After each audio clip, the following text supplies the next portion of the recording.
Alright, so the Devil's Golf Course is a large salt pan on the floor of Death Valley located in the Mojave Desert. It was named after a line in 1934 National Park Service guidebook to Death Valley National Monument, which stated that only the devil could play golf on its surface due to a rough texture from a large salt crystal formation.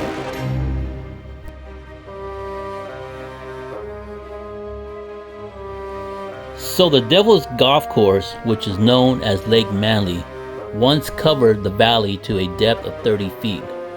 The salt in the Devil's Golf Course consists of the minerals that were dissolved in the lake's water and left behind in the bad water basin when the lake evaporated. So what you're about to see is hundreds and hundreds of acres of salt on the pan floor of the lake, which is very cool.